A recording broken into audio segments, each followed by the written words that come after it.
नमस्कार, स्वागत है आपका एबीपी गंगा में। मैं हूं अवधेश। आप देख रहे हैं हमारा खास कार्यक्रम विश्लेषण। 24 के चुनावी जंग को लेकर शह और मात का खेल लगातार जारी है। एक एक सीट के लिए बड़ी भारी तैयारी है और अब नैमिषारण्य से अखिलेश यादव ने सॉफ्ट हिंदुत्व पर हार्ड लाइन वाला बयान देकर बड़ी लड़ाई का संकेत दे दिया है। वहीं एक लड़ाई राजभर वोट के लिए शुरू हो गई है, जो पूर्वांचल फतेह करने के लिए सबसे जरूरी है। वहीं इन सबके बीच बात होगी चीनी मिल की उस सौगात की, जिसे पश्चिम में किसानों का दिल जीतने का सबसे बड़ा हथियार बताया जा रहा है। साथ ही बताएंगे महिला पहलवानों की उस अल्टीमेटम की, जिसने ब्रजभूषण की टेंशन बढ़ा दी है। तो कहीं मत जाइए, बने रहिए हमारे साथ, क्योंकि अब होगा विश्लेषण।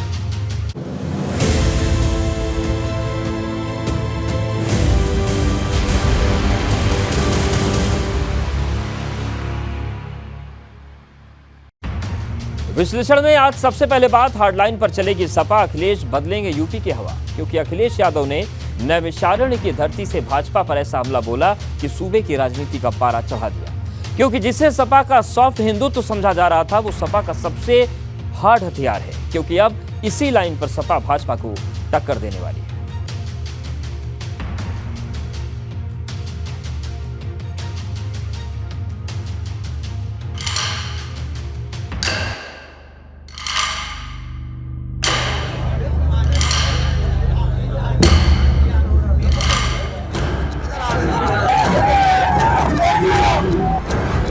हार्ड लाइन चलेगी सपा, अखिलेश बदलेंगे यूपी की हवा। हार्ड हो जाओगे तो मुकाबला करने जाओगे। हवन पूजन से जीतेंगे 24 का रण, नैमिषारण्य से लिया जीत का प्रण।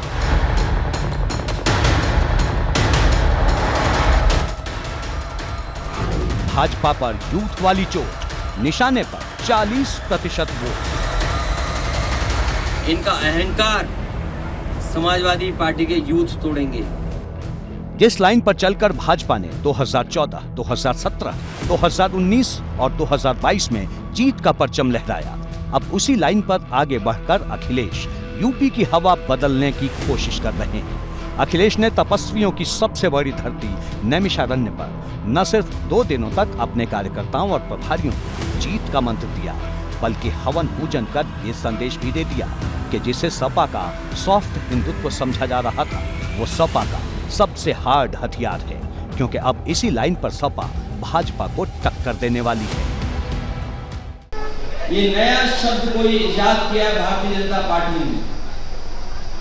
वो कह रहे हैं कि आप भी लगता सॉफ्ट हिंदू के रास्ते पर जा रहे हैं, इसलिए अब सॉफ्ट हो गए तो सॉफ्ट में मारे जाओगे, इसलिए हार्ड हो जाओगे तो मुकाबला करने जाओगे। हम लोग बार बार कहते हैं कि भैया जरा लखनऊ से बाहर निकलो, ट्विटर से बाहर निकलो, सोशल मीडिया से बाहर निकलो, आप धरातल पर जाओ, जनता के बीच में जाओ, और तब पता लगेगा कि भारतीय जनता पार्टी कैसे काम करती है। हमारी सरकारों ने जो काम किया है, हमारी नीतियों की स्वीकार्यता जनता के अंदर क्यों है, ये जब बाहर निकलेंगे तब पता लगे ना। वो बंद कमरे में उनके कुछ मैनेजर हैं जो राय देते हैं, वही वो बोल देते हैं। हार्ड की छवि की वजह से तो उत्तर प्रदेश की 24 करोड़ जनता ने अखिलेश यादव और समाजवादी पार्टी को निकाला है, उत्तर प्रदेश से बाहर किया है, आदरणीय योगी सरकार के साथ गई है। और वो कौन से हार्ड होने की बात कर रहे हैं, जितने हार्ड थे उनके पास में, तो हार्ड कोड क्रिमिनल को लेकर चलने वाली पार्टी, तो तभी तो वो अभी अपने कार्यकर्ताओं को आज भी वही ज्ञान दे रहे हैं कि हमें हार्ड होना पड़ेगा। तो प्रदेश की जनता भी बहुत सतर्क हो चुकी है, वो बहुत सॉफ्ट हो चुकी है भारतीय जनता पार्टी के साथ में, तो ऐसे हार्ड लोगों को पसंद नहीं कर रही। समाजवादी पार्टी के राष्ट्रीय अध्यक्ष अखिलेश यादव ने सीतापुर के नैमिष धाम से हार्ड हिंदुत्व वाली हुंकार भरी है। भारतीय जनता पार्टी पर जमकर निशाना साधते हुए कहा कि जो सॉफ्ट हिंदुत्व की बात कही जा रही है, पहले से ही समाजवादी काफ़ी सॉफ्ट हैं, लेकिन अब सॉफ्ट से काम नहीं चलने जा रहा, इसलिए अब हार्ड होना पड़ेगा। यानी समाजवादियों को सीधा संदेश दिया कि 2024 की जो लड़ाई है वो काफ़ी ज़्यादा गंभीर है, और इसे गंभीरता से लेते हुए अब और ज़्यादा सक्रियता न सिर्फ बढ़ानी होगी, बल्कि इसे नतीजे तक, यानी जीत के नतीजे तक पहुँचाना बेहद आवश्यक हो गया है। अखिलेश यादव एकदम अटैकिंग अंदाज में बैटिंग कर रहे हैं, जिसने लाल सेना का जोश 7वें आसमान पर पहुंचा दिया है।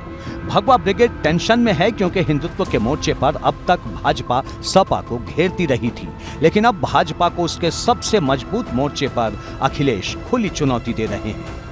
सोचो, अखबार, टीवी, प्रतिष्ठित चैनल चोर पुलिस कहें यूपी की पुलिस को, यूपी की पुलिस को चोर पुलिस कहें, और समाजवादी पार्टी के नेताओं पे आप झूठे मुकदमे लगाएं। ये कहां की राजनीति है? इसलिए जनता इस बार इनका सफाया करेगी। इनका अहंकार समाजवादी पार्टी के यूथ तोड़ेंगे। भारतीय जनता पार्टी को हराने के लिए समाजवादी पार्टी बिल्कुल अटैकिंग मोड पर है। अखिलेश यादव ने नैमिषधाम में जो भाषण अपने कार्यकर्ताओं को दिया, उसे सुनकर ये समझा जा सकता है। जिस तरह से प्रोफेसर रामगोपाल यादव ने बीजेपी पर असुर वाला अटैक किया है, उसके बाद अखिलेश यादव भी कुछ इसी लाइन में आगे बढ़ते हुए दिखते हैं। भारतीय जनता पार्टी महाजनसंपर्क अभियान के तहत टिफिन बैठकें कर रही है, लेकिन अखिलेश यादव ने इस टिफिन बैठक पर बड़ा हमला करते हुए कहा कि टिफिन भले ही दूसरों का हो, लेकिन खाना हमें खाना है। यानी भारतीय जनता पार्टी को लोकसभा चुनावों में न सिर्फ कड़ी टक्कर देनी है, बल्कि मिशन 80 जो बीजेपी ने तय किया है उत्तर प्रदेश के लिए, उसमें भी विफल करना होगा। दरअसल समाजवादी पार्टी ये पूरी भागदौड़ अपने वोट प्रतिशत को 32% से बढ़ाकर 40% के पार ले जाने के लिए कर रही है, क्योंकि उसके सामने सबसे बड़ी मुश्किल इसी मोर्चे पर आ रही है। यही वजह है कि अखिलेश जातीय जनगणना को बड़ा मुद्दा बनाने में लगे हैं। अखिलेश ने ऐलान कर दिया है कि जब वो सत्ता में आएंगे तो सबसे पहले जातीय जनगणना करवाएंगे। क्या हम सब बराबर हो गए? क्या केवल इनके नारे से हम लोग सबका साथ सबका विकास से बराबरी आ गई? मैं आपसे बड़ी जिम्मेदारी के साथ कहना चाहता हूं, जब तक जाति जनगणना नहीं होगी तब तक सबका एक साथ विकास होना संभव नहीं है। जाति जनगणना हो और जाति जनगणना होगी तभी सामाजिक न्याय की असली लड़ाई लड़ी जा सकती है। जितना हम लोग जाति जनगणना और सामाजिक न्याय की बात करेंगे, उतना ही भारतीय जनता पार्टी घबराएगी। लेकिन बड़ा सवाल ये है कि क्या अखिलेश भाजपा को हिंदुत्व के मोर्चे पर चुनौती दे पाएंगे, क्योंकि 24 के चुनाव से पहले राम मंदिर बनकर तैयार होने वाला है। क्या अखिलेश उससे भी बड़ी कोई लकीर खींच पाएंगे? और एक सवाल तो ये भी कि जिस विजय रथ पर अखिलेश आगे निकले हैं, क्या वो यूपी के एक एक जिले और गली गली होता हुआ जनता के दिल में अपनी जगह बना पाएगा? एबीपी गंगा के लिए सीतापुर के नैमिषारण्य से रतीश की रिपोर्ट। तो नैमिषारण्य से सपा ने क्या तैयारी की है, इसे भी हम समझ लेते हैं। दरअसल नैमिषारण्य से जीत का आशीर्वाद मिले क्या? देखिए, बूथ वाला कवच बनाने की बात हो रही है, यूथ वाली ताकत को मजबूत करने की बात हो रही है, हिंदुत्व वाली सियासत को भी जोर दिया जा रहा है, 24 के लिए असुर संग्राम भी छेड़ा जा रहा है। यादव, मुस्लिम और दलित जो गठजोड़ होता है राजनीति में, उसे गढ़ने की कोशिश की जा रही है। 24 में जीत का संकल्प बुलंद किया जा रहा है और कोशिश ये है कि 40% जो वोट है उसे अपना बना लिया जाए। तो ये पूरी कोशिश समाजवादी पार्टी कर रही है। बात करते हैं सुहेल देव पर। शक्ति संग्राम, राजभर वोट किसके नाम? क्योंकि पूर्वांचल की लड़ाई में राजभर वोट सबसे बड़ा फैक्टर माना जा रहा है, जिसके लिए सुहेल देव के विजय दिवस के मौके पर आज दो तरफ से बड़ी ताकत दिखाई गई। एक तरफ कैबिनेट मंत्री अनिल राजभर थे तो दूसरी तरफ ओम प्रकाश राजभर थे। दरअसल जब भी बात राजभर वोट की आती है तो अनिल राजभर और ओम प्रकाश राजभर के बीच जंग छिड़ जाती है, क्योंकि ये पूरी लड़ाई उस राजभर वोट की है जिसका पूर्वांचल के 15 से 20 जिलों पर सीधा प्रभाव है।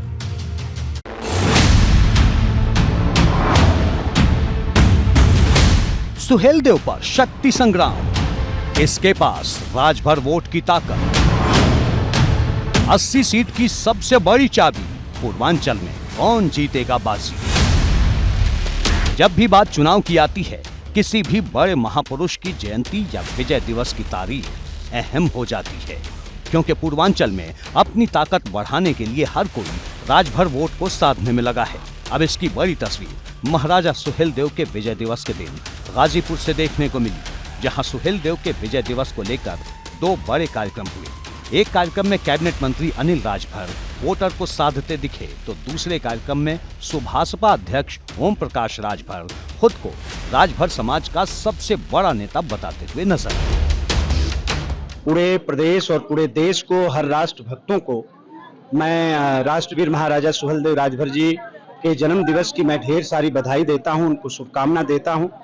और आज हर जगह, हर जिले में आज पूरे समाज के लोगों ने जिस तरह से महाराजा सुहेलदेव राजभर जी को नमन किया है, उनको याद किया है, इस शौर्य दिवस पर, इस विजय दिवस पर उनको श्रद्धांजलि अर्पित करने का काम जिस तरह से समाज ने किया है, उसका भी मैं अभिनंदन करता हूं। देखिए, आज राजभर महाराजा सुहेलदेव जी का विजय दिवस है पूरे देश में। मुझे खुशी है कि 20 साल पहले मैंने शुरू किया, आज उपलब्धि है कि भारतीय समाज पार्टी के नेताओं ने इतना मेहनत किया कि आज पूरे देश में मनाया जा रहा है विजय दिवस, और सभी दल के लोग मना रहे हैं। ये सबसे बड़ी खुशी की बात है। राजभर समाज का बड़ा नेता कौन है, इसको लेकर प्रदेश सरकार के मंत्री अनिल राजभर और सुभाषपा प्रमुख ओम प्रकाश राजभर के बीच वर्चस्व की जंग लगातार चल रही है। आज गाजीपुर में सुहेलदेव की जयंती के मौके पर दोनों ही नेताओं ने शक्ति प्रदर्शन का कोई भी मौका नहीं छोड़ा। ओम प्रकाश राजभर जहां राजभर समाज पर अपने प्रभाव को लेकर अनिल राजभर पर तंज कसते रहे हैं, वहीं अनिल राजभर भी कुछ न कुछ ऐसी बातें कहते रहे हैं जो ओम प्रकाश राजभर को चुभती रही हैं। फिलहाल अनिल राजभर ने आज अपने प्रदर्शन के माध्यम से पार्टी में अपनी मजबूती का एहसास कराने की कोशिश की, तो वहीं ओम प्रकाश राजभर ने एक बार फिर ये साबित कर दिया कि राजभर समाज का बड़ा प्रभावशाली नेता कौन है, और इसी बहाने उन्होंने भाजपा में अपने संबंधों को भी मजबूत किया। दरअसल जब भी बात राजभर वोट की आती है, अनिल राजभर और ओम प्रकाश राजभर के बीच जंग छिड़ जाती है। कई बार ऐसे मौके आ चुके हैं जब दोनों नेता अलग अलग मंचों से एक दूसरे को खुली चुनौती दे चुके हैं, क्योंकि ये पूरी लड़ाई उस राजभर वोट की है जिसका पूर्वांचल के 15 से 20 जिलों में सीधा प्रभाव है। 2022 के विधानसभा चुनाव में भाजपा को सपा ने इसी जगह सबसे ज्यादा टक्कर दी थी, जिसका बड़ा फैक्टर सुभाषपा का सपा से हाथ मिलाना था। अब इसी को ध्यान में रखकर भाजपा ओपी राजभर के साथ भविष्य की संभावनाएं बनाने में लगी है, क्योंकि यूपी की 80 सीटों को लेकर भाजपा ने जो आंतरिक सर्वे करवाया है उसमें ओपी राजभर से हाथ मिलाने को फायदे का सौदा बताया गया है। पर जानकार बताते हैं कि ओपी राजभर दो नावों की सवारी करने में लगे हैं। वो एक तरफ हाल में हुए एमएलसी चुनाव के दिन डिप्टी सीएम ब्रजेश पाठक की गाड़ी में बैठे नजर आए, लेकिन जब बात 24 में हाथ मिलाने की आती है तो अखिलेश यादव, मायावती और कांग्रेस के एक होने पर बुलाने का इंतजार करने की बात कहने लगते हैं। देखिए, अभी लंबा चुनाव है, अभी हम लोग जनता के बीच में हैं। 2-3 महीना रहेगा तो फिर बताएंगे आप लोगों से कहाँ हो रहा है। देखिए, हमारी पहली प्राथमिकता है कि मायावती जी, अखिलेश जी, सोनिया जी, नीतीश जी एक मंच पे हों। जिस दिन एक मंच पर होने की घोषणा करें, हमको सूचना दें 2 घंटा पहले, मैं उस मंच पे दाखिल मिलूंगा। अगर बात आंकड़ों की करें तो पूर्वांचल में लोकसभा की 26 सीटें हैं। पिछली बार यहां सपा और बसपा का गठबंधन होने के बावजूद 19 सीटों पर भाजपा ने जीत का परचम लहराया था, लेकिन इस बार भाजपा की नजर पूर्वांचल की सभी 26 सीटों पर है। यही वजह है कि 24 की लड़ाई में पश्चिम के बाद पूर्वांचल सबसे अहम पड़ाव है। एबीपी गंगा के लिए गाजीपुर से विवेक त्रिपाठी की। पूर्वांचल की राजनीति में राजभर वोट कितना अहम है, इसकी ताकत क्या है, इसे भी समझ लेते हैं। पूर्वांचल की पॉलिटिक्स में लोकसभा की जो पूर्वांचल में 26 सीटें हैं, 15 जिलों पर राजभर वोट का सीधा प्रभाव देखने को मिलता है। 6 सीट पर बसपा का कब्जा है, 1 सीट सपा ने जीती, लेकिन 2019 में भाजपा ने 19 सीटें जीती थी। कई सीट पर सुभाषपा की पकड़ बहुत ज्यादा मजबूत है और यही वजह है कि हर कोई राजभर वोटों को साधने की कोशिश करता है। ये जो पूर्वांचल में लोकसभा की 26 सीटें, इनमें से 6 पर बसपा का कब्जा है और 1 सीट सपा ने जीती थी, लेकिन 19 सीट पर भाजपा ने जीत हासिल की थी। बात करते हैं चीनी मिल से जीतेंगे किसानों का दिल, निशाने पर पश्चिम की मंजिल। सीएम योगी ने गन्ना किसानों को 20 सहकारी शुगर मिल की सौगात दी है। चीनी मिल की शुरुआत को जानकर किसानों की नाराजगी को दूर करने से भी जोड़कर देख रहे हैं, क्योंकि पश्चिमी यूपी में किसानों का रुख भाजपा को लेकर थोड़ा तल्ख नजर आ रहा है।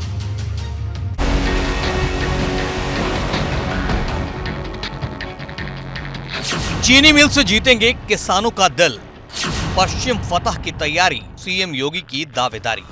पश्चिमी यूपी में गन्ना किसानों के लिए सबसे बड़ा मुद्दा होता है, जो शुगर मिल रोजगार का सबसे बड़ा साधन होती है। अब इस मोर्चे पर सीएम योगी ने किसानों को 20 सहकारी चीनी मिल की सौगात दे दी है। सबसे बड़ा गन्ना उत्पादक राज्य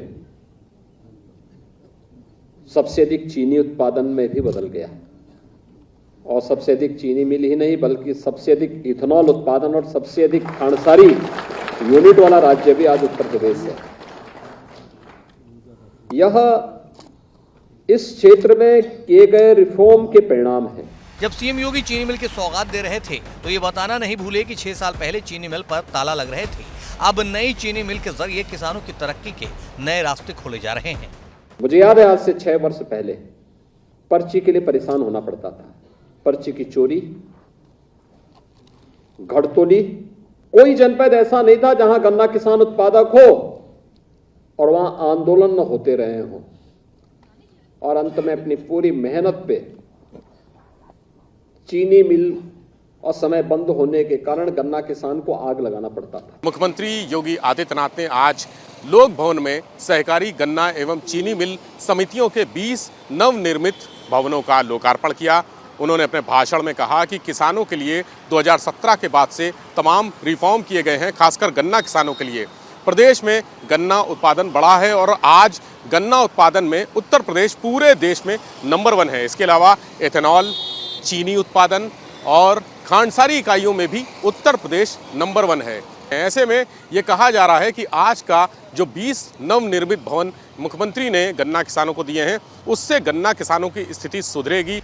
लेकिन चीनी मिल की शुरुआत को जानकार किसानों की नाराजगी को दूर करने से भी जोड़कर देख रहे हैं, क्योंकि पश्चिमी यूपी में किसानों का रुख भाजपा को लेकर थोड़ा तल्ख नजर आ रहा है। किसान कभी पहलवानों के साथ खड़ा नजर आता है तो कभी एमएसपी को लेकर आर पार की लड़ाई करता हुंकार भरता नजर आता है, जिसे देखते हुए हाल ही में केंद्र सरकार ने कई फसलों पर एमएसपी बढ़ाई थी। लेकिन बड़ा सवाल ये है कि क्या इससे भाजपा किसानों का दिल जीत पाएगी? एक एक करके सारी समस्याओं का समाधान यहाँ सरकार करे लग रही। जो पिछली सरकार की नीति को आप देखोगे और इस सरकार में समस्या कुछ नहीं, समाधान ही समाधान है। और किसानों को बहुत फायदा हो रहा है, बिजली टाइम पे मिल रही, गन्ने के दाम भी ठीक मिल रहे। दरअसल सवाल पश्चिमी यूपी की उन लोकसभा सीटों का है जिसका प्रभाव यूपी की सभी 80 सीट पर होता है। वही एक सवाल जयंत और अखिलेश की एकजुटता का भी है, जिसने पश्चिम में भाजपा की टेंशन बढ़ा रखी है। Bureau report, ABP Ganga. और सवाल यह है कि क्या किसानों का दिल जीत पाएगी भाजपा, और क्यों पश्चिम 24 में सबसे अहम है। 24 के लिए पश्चिमी यूपी को साधने की कोशिश बीजेपी कर रही है। किसानों की नाराजगी दूर करना बड़ी चुनौती है और चीनी मिल रोजगार का बड़ा साधन है, इसलिए भी ये फैसला बीजेपी मान रही कि बेहतर हो सकता है। गन्ना भुगतान पश्चिमी यूपी का सबसे बड़ा मुद्दा है।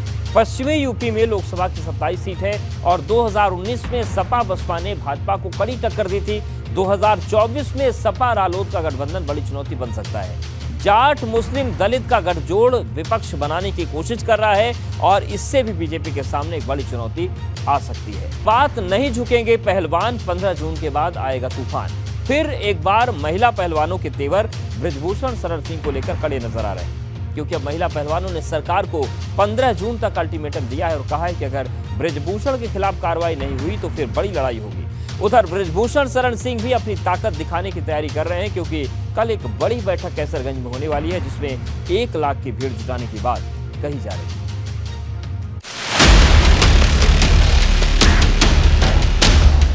पहलवानों ने फिर भरी हुंकार, बृजभूषण पर सीधा प्रहार। नहीं झुकेंगे पहलवान, 15 जून के बाद आएगा तूफान। कुश्ती संघ के अध्यक्ष बृजभूषण और महिला पहलवानों के बीच छिड़ी जंग एक बार फिर तेज होती नजर आ रही है, क्योंकि हरियाणा के सोनीपत से महिला पहलवानों ने आर पार की लड़ाई के संकेत देते हुए बृजभूषण पर सरकार को 15 जून का अल्टीमेटम दिया है और साफ साफ कह दिया है कि अगर बृजभूषण की गिरफ्तारी नहीं हुई तो लड़ाई बड़ी छिड़ जाएगी। शुरुआत दिन से हम ये बोल रहे हैं कि गिरफ्तारी होनी चाहिए, गिरफ्तारी होनी चाहिए। अगर वो बाहर रहेगा तो डर का माहौल रहेगा। पोस्को की लड़की के बयान बदल चुके हैं, पहले दिन से चिल्ला चिल्ला के बोल रहे हैं। अगर अंदर होगा, पुलिस कस्टडी में होगा तो प्रेशर नहीं बना पाएगा किसी पे भी। तो शुरुआत से यही है, पहले अरेस्ट करो देन इन्वेस्टिगेशन करो, वरना तो धीरे धीरे वही कल विनेश ने भी ट्वीट किया है, धीरे धीरे लड़कियां टूट जाएंगी। ये सारी बातें आप सब तक पहुंच जाएंगी। अगर कोई आपका फैसला हो तो आप हमें बता दीजिए। अगर सरकार 15 तारीख तक, हमने अपने खाप चौधरी ने भी यही बोला कि 15 तारीख तक हम जो खिलाड़ी बात करके आए हैं उन पे हम बिल्कुल उनके साथ है। और अगर उस पर कोई कठोर फैसला नहीं लिया जाता तो हम खिलाड़ियों के साथ कंधे से कंधा मिला के खड़े हैं। महिला पहलवानों ने 15 जून तक बृजभूषण के खिलाफ चार्जशीट दाखिल करने, 30 जून तक कुश्ती संघ के अध्यक्ष का चुनाव कराने की भी बात कही है। बृजभूषण शरण सिंह की गिरफ्तारी को लेकर के पहलवान लगातार हमलावर हैं। अगर बात करें तो बीते दिनों खेल मंत्री अनुराग ठाकुर के साथ मुलाकात के दौरान भी पहलवानों ने बृजभूषण शरण सिंह की गिरफ्तारी की मांग की थी, जिसके बाद खेल मंत्री ने साफ तौर पे कहा था कि निष्पक्ष जांच चल रही है, लेकिन पहलवानों ने कहा था कि जांच में तेजी लाई जाए। जिसके बाद खेल मंत्री ने साफ तौर पर कहा था कि 15 जून तक दिल्ली पुलिस अपनी चार्जशीट फाइल कर देगी। आज पहलवानों ने अपनी उसी बात को दोहराया और साफ तौर पर कहा कि अगर 15 जून तक बृजभूषण शरण सिंह के ऊपर जो आरोप लगे हैं उसको लेकर के दिल्ली पुलिस चार्जशीट फाइल नहीं करती है तो उसके बाद फिर पहलवान आंदोलन करेंगे। लेकिन जहां एक तरफ तैयारी महिला पहलवान कर रही हैं, वहीं बृजभूषण शरण भी अपनी ताकत दिखाने की तैयारी कर रहे हैं, क्योंकि 5 जून को अयोध्या में जन चेतना रैली रद्द होने के बाद अब 11 जून को बृजभूषण अपने संसदीय क्षेत्र कैसरगंज में एक बड़ी जनसभा करने वाले हैं, जिसमें 50,000 से 1 लाख तक की भीड़ जुटाने की बात कही जा रही है। हालांकि ये बैठक मोदी सरकार के 9 साल के काम को लेकर है, लेकिन जिस तरह की तैयारी इस बैठक को लेकर हो रही है उसे बृजभूषण के शक्ति प्रदर्शन के रूप में देखा जा रहा है। और लोकसभा क्षेत्र की 5 विधानसभा क्षेत्र में जो बूथ समिति है भारतीय जनता पार्टी के संगठन की, वो पूरी की पूरी समिति आएगी और लगभग इसमें 50,000 से अधिक संख्या जो लिस्टेड कार्यकर्ताओं की है एक लोकसभा में वो रहेगी और उसके साथ समर्थकों की संख्या रहेगी। 1 लाख से ऊपर की ये रैली होने वाली है। जनसभा का उद्देश्य भले ही केंद्र सरकार के 9 साल पूरे होने का हो, लेकिन बीजेपी सांसद बृजभूषण शरण सिंह अपनी ताकत को यहाँ दिखाएंगे और जिस तरीके से उनके निजी महाविद्यालय में कार्यक्रम को लेकर तैयारियाँ चल रही, जिस तरीके से यहाँ पर जो रघुराज शरण सिंह महाविद्यालय है यहाँ पर लगातार जो है मंच बनाए जा रहे हैं। मतलब दोनों तरफ से अपनी ताकत दिखाई जा रही है, लेकिन बड़ा सवाल ये है कि बृजभूषण शरण के पास ये ताकत कहां से आ रही है, क्योंकि एक दिन पहले पुलिस एक महिला पहलवान को लेकर क्राइम सीन रिक्रिएट करने के लिए दिल्ली में कुश्ती संघ के दफ्तर पहुंची थी। वहीं उससे पहले इंटरनेशनल रेफरी जगबीर सिंह ने भी दिल्ली पुलिस के सामने बृजभूषण के खिलाफ गवाही दी थी। ऐसे में बड़ा सवाल ये है कि क्या अगले 5 दिन में कुछ बड़ा होने वाला है। दिल्ली से अविनाश तिवारी, एबीपी गंगा। और अब जरा समझ लेते हैं कि पहलवानों ने क्या अल्टीमेटम दिया है और क्या तैयारी चल रही है। पहलवानों का अल्टीमेटम जो है 15 जून तक दिल्ली पुलिस चार्जशीट दाखिल करे, बृजभूषण की गिरफ्तारी नहीं होने तक लड़ाई जारी रहेगी, एशियन गेम्स में नहीं खेलने की चेतावनी पहलवानों ने दी है और 30 जून तक भारतीय कुश्ती संघ का चुनाव हो, रेसलिंग फेडरेशन में आंतरिक शिकायत कमेटी बने और ये भी मांग की जा रही है कि आंतरिक शिकायत कमेटी के अध्यक्ष महिला हो, WFI के फैसलों में खिलाड़ियों की राय ली जाए। तो ये पहलवानों की शर्त है और देखने वाली बात होगी कि सरकार मानती या नहीं मानती। बाद 2 महीने में 4 टाइगर की मौत, शिकारियों का शिकारी कौन? क्योंकि लखीमपुर के दुधवा टाइगर रिजर्व में बाघों की मौत ने सरकार की टेंशन बढ़ा दी है और अब सरकार ने बाघों की मौत पर जांच बिठा दी, क्योंकि सवाल इस बात का है कि जब बाघों को खाने के लिए भरपूर खाना दिया जा रहा है तो फिर क्यों बाघों का पेट खाली? उत्तर प्रदेश के लखीमपुर खीरी में 1.5 महीने के अंदर 4 बाघ और 1 तेंदुए की मौत से हड़कंप मचा हुआ है। खुद सीएम योगी मामले पर नजर बनाए हुए हैं। उन्होंने वन मंत्री अरुण सक्सेना को लखीमपुर भेजा था और कहा था कि बाघों की मौत की जांच कर तुरंत कार्रवाई की जाए। इसके बाद वन मंत्री अरुण सक्सेना शुक्रवार रात को ही लखीमपुर पहुंच गए और शनिवार को मामले का संज्ञान लेते हुए इसकी जाँच के लिए 3 सदस्यीय कमेटी बना दी है, जो 15 दिन के भीतर इसकी रिपोर्ट सौंपेगी। ऐसी उम्मीद है कि किसी और एनिमल से उसके सर पे पंजा की चोट लगी या कोई भी चोट लगी और वो एनिमल पैर में भी चोट आई, जिसकी वजह से एनिमल गिर गया और वो पानी तक पीने नहीं जा सका, वो बाद में मर गया और जब मर गया तो जो जख्म था उस पर कीड़े पड़ गए। कोई भी दोषी पाया जाएगा उसके खिलाफ सख्त कार्रवाई होगी, कोई रियायत नहीं बरती जाएगी। सबसे पहले 21 अप्रैल को एक बाघ का शव मिला था, जिसके पेट में किसी जानवर की हड्डी फंसी थी, जिसकी वजह से उसकी मौत हुई थी। 29 मई को बाघों के आपसी संघर्ष में एक बाघ की मौत हुई, जिसके बाद 3 जून को एक और बाघ का शव मिला, जिसके दांत टूटे थे, पंजे घिसे हुए थे, पेट खाली था। वहीं 9 जून को एक और बाघ का शव मिला, जिसके सिर पर चोट लगी थी, लेकिन जब पोस्टमार्टम हुआ तो पता चला कि उसका पेट खाली था। तो अब इस पूरे मामले में केंद्र सरकार ने मामले को संज्ञान ले लिया।